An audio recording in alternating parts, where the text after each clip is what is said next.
Man, the 4-minute interviews, I can't do them. I run over every single one of them. And I know it's tough. Okay, so here with me is the incredible DJ Qualls. You are an awesome actor. And we know you've been doing it for a while.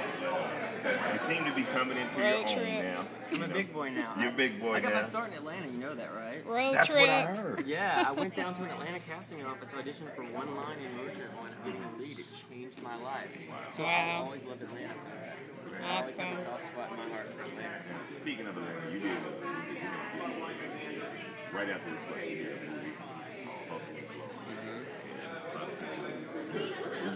In that movie, how? I mean, because you're from Tennessee, actually, was that one of the reasons that you were drawn to that particular movie, or how did that come together? My manager sent me the script and it was so organized. And so I met with the director and I was like, I want to do this. Absolutely. And then DJ Qualls from 6 broke it down for me, showed me how long it's beats. Right. We had to go to the studio. Next thing you know, Whoop That Trick was a national anthem. I hear it all the time. And also people scream, whoop that trick, and it's hard to hear for a parent. I'm walking down the street and I hear it all the time. I'm like, it's a little less hard than it used to be. It's still hard. Okay, Memphis Beat. Let's talk about Memphis Beat, your character in Memphis Beat. You play Davey Sutton. He's like a police officer. And I guess he loves Dwight's character. Yeah, he wants to be like Dwight so bad. He's so eager. He's a brand new cop, so he messes up.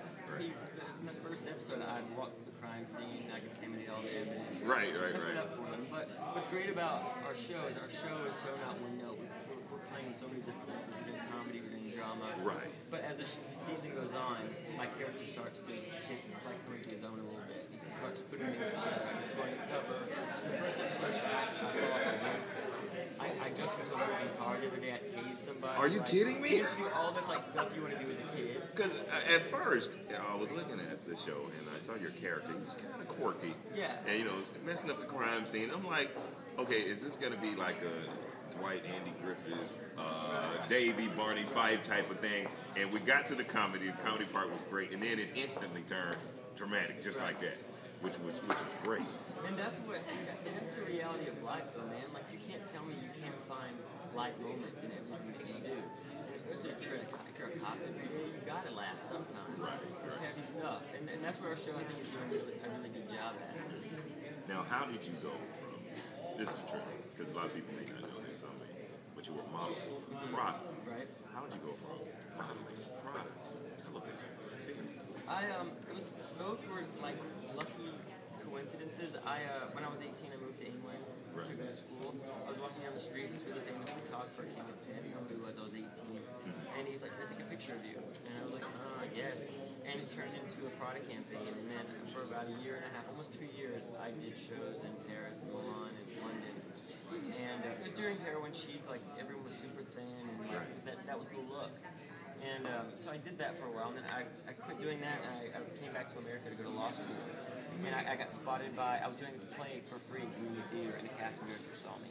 And she sent me down to Atlanta. You had so many breaks. But I had, here's the thing, I've been lucky as heck, but I had to make something out of it. Right. I was green enough to be open to it, but smart enough to know this is an opportunity, I've got to run with this. Right. That is so incredible. Now, to go from modeling to acting, and then to how did this show come about? Tell us how you got involved. With movies, for the most part, they're offers at this point, but with TV, you have to audition for it because it's a regular role in the show, and it could go 7 years. Who knows how long? They want to make sure it's the right fit. So they asked me to audition for it, and I saw it was a cop show being produced by George Clooney. So I said yes initially, but then I canceled the audition and went home to Nashville to do a speaking engagement because I was like, there's no way they're going to cast me in this. Why'd you feel that way? Well, because also TV is cast by committee, so you have like 7 auditions sometimes, and by the last audition, it's full of executives from the network and the studio, and if one guy's like, dude has a weird smile, you're done. So it's all this investment in time to be ultimately told no. I just didn't want to go through the process. But I was lucky enough to come in and lead once. They liked what I did, and they just offered it to me. Well, I imagine you get that a lot these days. Well, it's nice when it happens. It makes you know what it makes you feel. It makes you feel like you're wanted. I And know that makes that's you right. try harder. That's a beautiful thing. Thank you for stopping by. Thank you Before so you go, I would like to get a picture, and I would like for you to sign my Memphis beat guitar. I got one of these too. This is going right on my wall. Or to eBay when things get hard. I think I'm gonna play mine at least for a while. You gotta tune it because it does not sound I good. know. I was trying to last night. If you don't mind, get it.